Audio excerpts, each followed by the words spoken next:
We are back for week 2 of Best Bets on this fine Sunday afternoon here at Del Mar with a deep 11 race card that features plenty of wagering opportunities. Hello, everyone. My name is Frank Scottoni, and I am your host for this live stream where I am joined each week by a special guest to discuss some betting opportunities on Sunday's card. Just a reminder for those who haven't listened before, it's not a traditional selection show. We're not going to talk about every race. We're just going to focus on a target wager, talk about a couple of races. Today we're going to do a pick 3, try to find some opportunities to make a little bit of a score. If you're watching live, feel free to leave us a comment or ask us any questions. The show will also be archived on Del Mar's Twitter, Facebook, and YouTube platforms. So without further ado, let me introduce my first guest, the live stream. He's got a lot of skin in the game. He's a player. He's an owner. He's a podcast host of the Owner's Box with the legendary Michelle Yu. Don't forget beach ball. I'm getting there. I got a whole laundry list of stuff to get All through. Retired racehorses and their aftercare, strong advocate, and one of this year's beach bosses for Del Mar's Saturday live stream. Please welcome Little Red Feathers, Billy Koch. Billy, welcome. Thank you, Frank. Appreciate it. It's always good to be here. I'm happy I still have my voice after a weekend of Del Mar. We had a really good day yesterday, and it's always good to see you, my friend. Yeah, well, thanks for coming on. You know, we've known each other for a very, very long time, and I will never forget the day when Little Red Feather broke through in such a big way when Singletary won the 2004 Breeders' Cup Mile at Lone Star. I remember the footage of you and your friends in the stands just rooting like crazy for your boy. It was such an amazing moment. How often do you come back and think about that? And now that so much time has passed, when you reflect back on that moment, like what has it really meant to you? You know, I think about it probably every day. No, it's something we think about a lot. I mean, we have to, if without Singletary, you know, and those original partners, Little Red Feather probably doesn't exist. In fact, one of our original partners, Josephine Galley, passed away recently. And she actually, the last horse she invested in was Comanche Country. The first horse she invested in was Singletary. So I think yesterday's win with that filly, I think Josephine was up there kind of pulling for us and getting that filly home. And we miss her. And I know, it's tough when you run the gamut, right? This is 2004, so that's 18 years ago now. And when you have a partner that's been with you for that long and still investing, I mean, that's really a tribute to our partners. You know how they're so loyal and they just continue to trust us and support us. And so yes, Singletary meant a lot, and we do think about it a lot. It's hard not to watch that race and just see how everything went right. And that's truthfully, I mean, I know you talk about handicapping all the time, and we're going to go through some races later, but the fact is, someone said, well, Comanche Country would go to yesterday because it's fresh. Said, oh, well, she got the perfect trip. I was like, yeah, but that's what it takes to win. Right. That's how you win. It's like one thing goes wrong, and a lot of times you don't win. Horses that are really, really good, that can overcome trouble and still win, those are special. But you know, you need everything in that Breeders' Cup. If you watch the race, I mean, David Flores is yelling at, who was the horse? I can't even remember now. I'm embarrassed.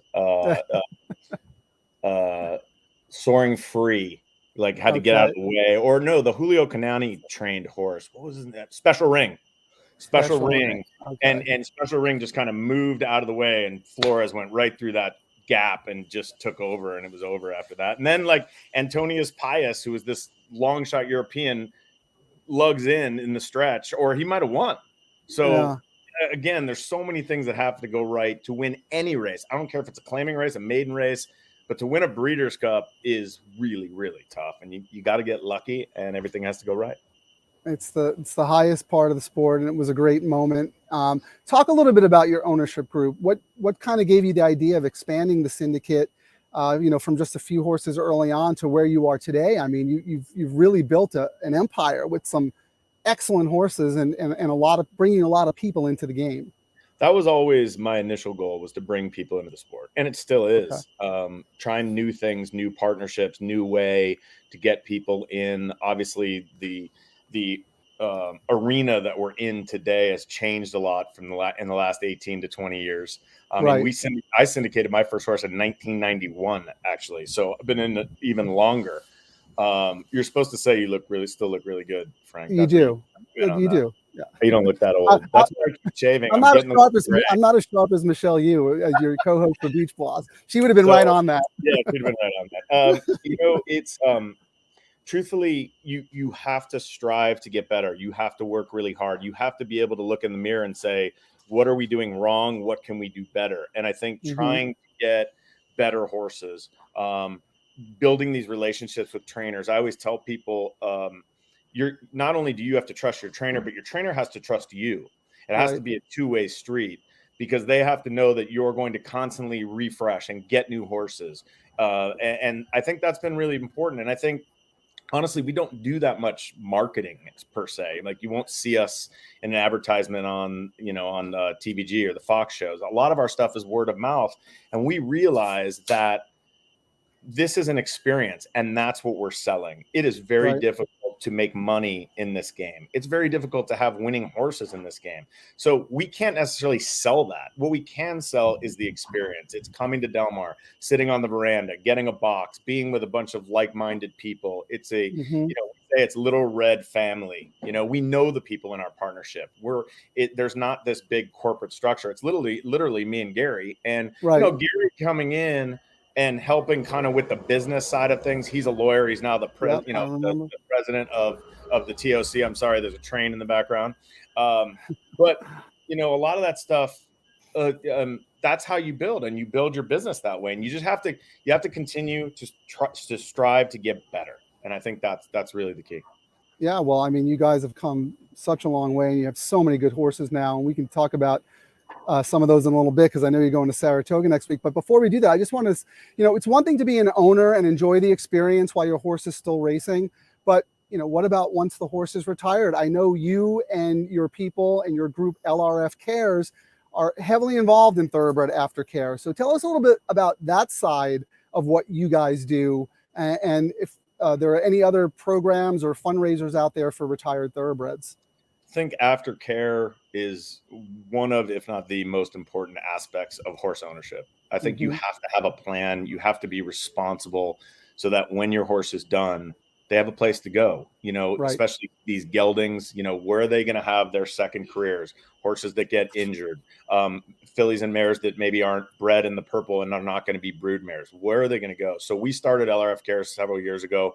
We basically have one big fundraiser, and that's the LRF Cares handicapping contest. I believe it's next weekend, next Saturday. Yeah, you can sign up look up LRF Cares. I think you can sign up on the Del Mar site as well, website.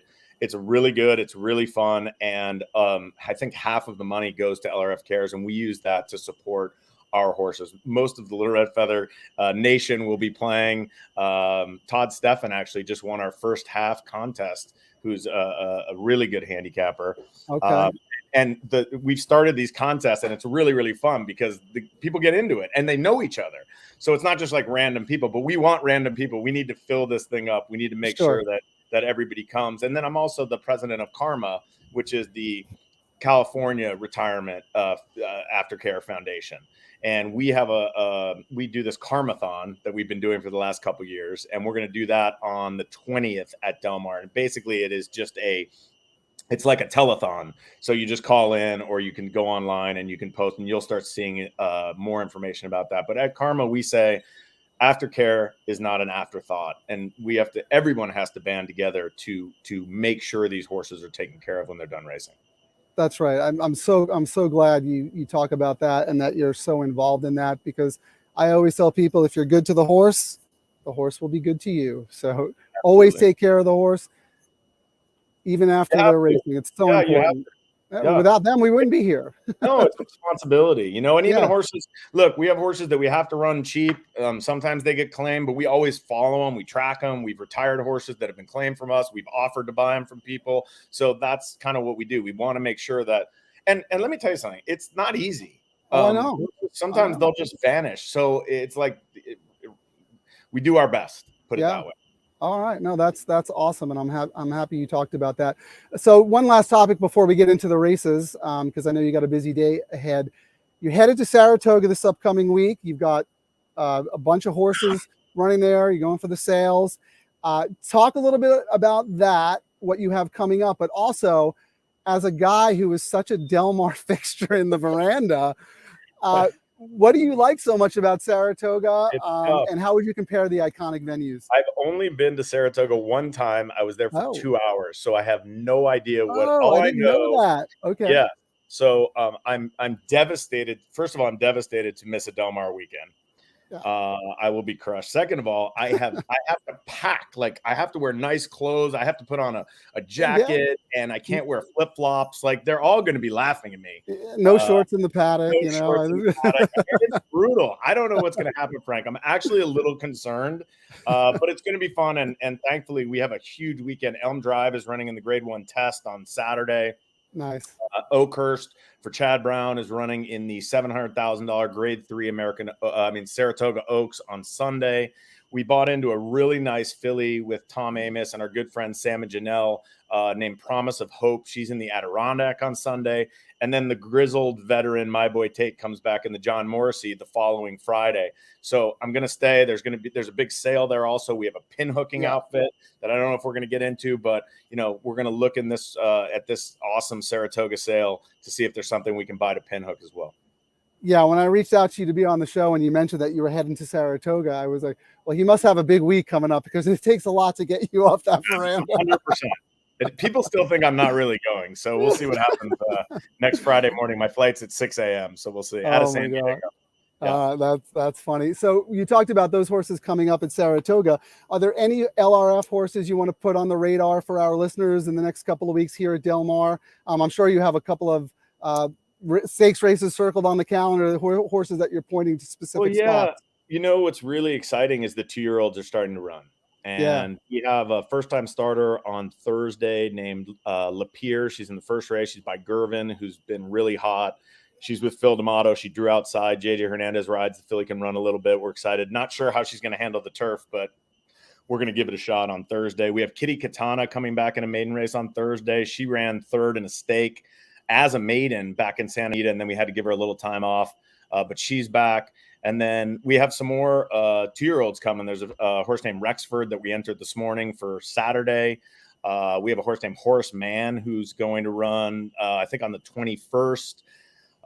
Then obviously Balnikov coming back in the Del Mar Derby after he won the Oceanside. We'll have Comanche Country in the Del Mar Juvenile Philly turf the last weekend.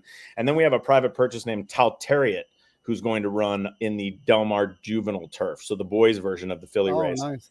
And we bought him at Gulfstream, and he's training over at Los Al for D'Amato. He'll come and have a couple of turf works before that race. But it's exciting, especially with the 2-year-olds. They're the hope and the dream, right? Yeah. I forget which famous trainer it was. I mean, crass, but a very accurate comment. No one ever committed suicide with a good 2-year-old in their barn. Gives you hope. If you're depressed, you have a good 2-year-old. Yeah, a good 2-year-old. It's exciting. Exactly. It's so exciting. And then I don't know, I'm going to go out on a limb, and I think you might even have the winner of the Del Mar Handicap if Gold Phoenix came out of his race okay. Yeah, he came out really good. He had a tough trip that day. They went so slow in front of him. Exactly. Really, he kind of broke slow. We were hoping he'd be closer, and he could surely rebound in the Del Mar Handicap at a price too. Yeah, He'll be a price in there. I think he's been very unlucky in his couple of starts, and I think he's a horse who will love 11 furlongs. So hopefully, if he's training well and makes it to the race. We're giving out winners weeks in advance, people. So just take notes and pay attention. I hope so. Okay. All right. We're going to dig into the late pick 3. I know Billy wanted to talk about those races. We got some good races, and I know he has a single that will help structure and format his ticket. Just real quick, Billy, what is your typical handicapping approach, and how different is it for you to shift gears as an owner and looking to spot your horses, and then as a handicapper looking to gamble in a race? We talk about this on Owner's Box all the time. Being a handicapper, being able to look at the form, where your horses fit. Right. So sometimes you can really quickly decide, "Ooh, I'm in the wrong spot." That helps. So what I put in the sheets. I use Thoroughgraph. I put in the sheets in my racing form. Then I kind of look at all the workout reports, see where I can find some mesh in there, like when they agree on a horse. I don't necessarily truly believe everything that's written on them, but I use it more as a guide, especially with some of the young horses trying to find prices. I do, if I have time, I'll watch replays. If I really want to dig into it, but down here at Del Mar, it's almost impossible. It's in a good way. It's hard to find the time, but and then unfortunately, I sometimes I tell people, like, I think by being in the game for so long, knowing a lot of people, I think the best thing you can do is actually go and put blinkers on when you go to the track, because you're going to hear, oh, he loves this horse, this horse, this horse. And stick to what you know, and stick to your numbers, and stick to what you believe would be just my advice. But I consider myself a very good handicapper and a horrendous bettor. So well, you're on a show called Best Bet, so you're gonna have to prove that wrong. Yes, I did well on Beach Boss first week. I was terrible yesterday. I like Defunded and just went maybe a little too quick. But and inside, I thought the inside was really dead yesterday. I think so. Everything was going 3-4 wide. So I'm going to look at that again today. And that's why I like you. Actually, I know you will talk about your single in a second, but I like that your horse is drawn outside. There's another horse in that race who's drawn outside who I also like too. So, but let's just dig in, because I know you got a busy day ahead of you. We're going to start with race 9, the Eddie Reed. It's the featured race on the card, 9 furlong turf race. On the lawn, the rails are at 12 feet. Phil D'Amato, who trains for you, has 4 horses entered in here, and my goodness, what a great job he has done with his turf horses. He wins so many races. It's going to be hard to figure out which ones to land on, but of the 4 horses, not one of them is the morning line favorite. That distinction goes to number 3, Beyond Brilliant, at 5-2. Looks like a lone F in the race, but there's some really, really quality horses with good late kick. What are you doing here, and how do you see the race, Billy? Yeah, well, one of the things we talked about was constructing a pick 3 ticket. So I'm not going to get cute here. I'm going to use all 4 Phil D'Amato horses. I just, if you don't, you're going to kick yourself afterwards, because the one who's 10-1 will likely win. I think Master Foxhound has enough speed to stay close to Beyond Brilliant. Cash Equity was very impressive last time, even though it was further, he cuts back this time. I think that Hong Kong Harry, what has he done wrong? He's 3 for 3 since he's come here. He should appreciate the stretch out. Cathkin Peak, I thought, ran a huge race last time. His sheet numbers are a little slower than these, but he ran by Gold Phoenix like he was tied to a post, and I know he's worked well since. So to throw out a D'Amato, I just think is not very smart. Now, I am going to use Beyond Brilliant. He's probably going to be the favorite, but I don't think he's going to be like 6-5 or anything in here. And he should be the controlling speed. He's a really nice horse. He loves Del Mar. He won the Hollywood Derby Grade 1 last year as a 3-year-old. So you have to use him. My big price horse is Homer Screen. 20-1 in the morning line for Neil Drysdale and Drayden Van Dyke. This horse was 28-1 last time, and really was flying late at Hong Kong Harry without a great trip. Probably wants more distance. He's going to get it today. You're going to get a huge price here. So maybe he's a tri-filler, but I put it in my late pick 3 just in case he gets up, because that's how you get these really big payouts. That's my I like that. I think I mean, I agree with you. That is a very spready race. I don't think anyone is a standout. The fact that D'Amato has 4 in here, he can do a little team tactics to make sure that Beyond Brilliant doesn't get too far away. And one of these horses is probably going to end up pressuring Beyond Brilliant, just to make it more of an honest race instead of a race with slow pace. So spready there, and I like the fact that you're coming back with a single in race 10. Let's talk about that. It is a $32,000 claimer, 6 furlongs on the main track. The morning line favorite is number 2 Finestra at 3-1. He's got tactical speed. He's got a win at this level. He's a legit contender, but I thought the way the track profile was playing yesterday, Finestra is going to really have to earn it. Inside speed was not good on the main track yesterday. You kind of wanted to make that stalk and pounce move 3-4 wide. And I think that's the trip that the horse you like is going to get. So why don't you talk about how you see this race? Yeah, I saw it similar to what you were talking about. And I'm thinking about how I'm playing the race before. So I can't really use too many in here. And I can't use Finestra. He is going to be probably the favorite. He's really fast, but he is inside. I think Mr. Bold is kind of fast. I'm Corfu right outside of him is kind of fast. Slam Dunk Sermon has speed. So there's a lot of speed. Moto Vivace has speed. There's so much speed down inside that, like you said, they're going to have to earn it. And I like Right. the old man octopus, just Abel Cedillo. When you're on the outside, especially when you're sprinting on the dirt, you can control the race. So Cedillo, this horse has enough speed to lay close, but he doesn't need to go make the lead. He can be patient. He can see what's going on inside of him, move and make that wide run that you saw a lot yesterday. I like Mark Right. Ladd off the claim too. And I like when guys claim horses and then Cedillo stays aboard. I kind of like that angle, especially for Glatt, who rides Cedillo a lot. This horse is stepping up in class, but he likes to win races. He's, he obviously he has issues, but he is 6 for 18 lifetime. You should get a great trip in here. And Glatt's due. I talked to him this morning. I said, "Who do you have today?" And he says, "You don't want me. I'm snake bit." He had some rough trips the last couple of days. So I said, well, maybe today's your day. So at least I'll give him a shout out here. There you go. That's cool. Yeah, I really liked his horse Chasing Money yesterday. He did too. Yeah, just a horrible trip. Your horse ran really good in that race. Yeah, he did run good. He ran really good. But Glatt's been a little unlucky, but he'll turn it around. He's a good trainer. He'll figure it out. Yeah. All right, let's cruise through this last race because I know you got a busy day and stuff to do. It is race 11, Thoroughbred 20K optional claimer, non-winners and one for fillies and mares, 8 furlongs on the lawn with the rails at 12 feet. I thought this was a very tough race. The morning line favorite is number 5, Current Mood at 5-2. She is coming off a May freshening. She ran second at this level as the 8-5 favorite in a sprint. Now she's adding blinkers, stretching out for the first time.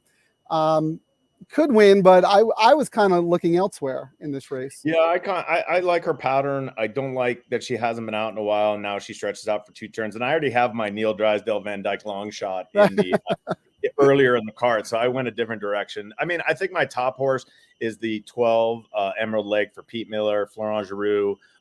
We know the owners of this horse and the breeders. They're here. I know they were high on this horse. They were upset that obviously she drew the 12. When you're on the turf, it's tough to win from out there, but this horse has a nice improving pattern, comes in here fresh. Giroux should fit her very well, and I think she's probably the horse to beat. If she was inside, I think she'd be very, very tough. We're going to see what trip she can get from way out there. And I use the horse right inside of her too. Ute is very similar to Current Mood, where they've both been sprinting. They had a little time off. They come back. I love the Twirling Candy and the DeCarchi. Remember DeCarchi was so good. Of course, sure. The mare and Cliff Size comes up and shocks them every now and then. And I like the pattern this horse has. She paired 9s back at Santa Anita and gets more ground today. Then my big long shot play is Hot on the Trail with Ramon Vasquez, who's been riding really, really well down here. 12-1 on the morning line. If you just draw a line through the Los Al race, she comes in here, but she's older. She's 6, so she's been around for a while. But she comes in here with 2 fastest numbers that anyone's ever run. So, and that race when she was 23-1, 2 back. I mean, to Teddy Barrino, she was 23-1. She lost by a neck. I mean, she's right there. That might have been a tougher field than what she's going to see today with a lot of these horses. So, yes, she's older, but you're getting a price, and that's the key. This is the horse that you're going to end up rooting for in the last race if you're alive. Yeah, no, I love it. You try and catch something in the Eddie Reed. You're singled to a very not the morning line favorite in the second leg, and then you don't have the favorite in the last leg. This ticket only costs $18. I would suggest playing it a couple of times. Really, when you doubles and pick threes, you have to hammer. Yeah, exactly. So you just got to fire away.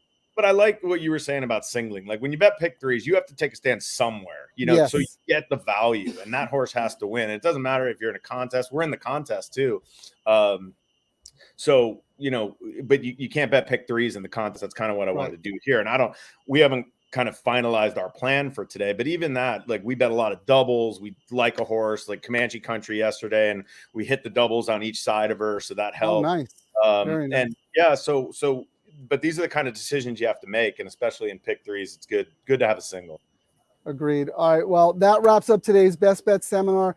Big thanks to Billy Koch for joining us, and best of luck to him and Little Red Feather and the Little Red Feather Cares contest next week. Everybody sign up and play. I'm Frank Scatoni. I will be hosting the 1 o'clock seminar at Seaside Terrace. Come say hi to Matt Dinnerman. We'll be going through the whole card. Good luck to us. For me too. I will. All right, Billy. Thanks again. See everybody next week. Thanks, guys. Good luck today.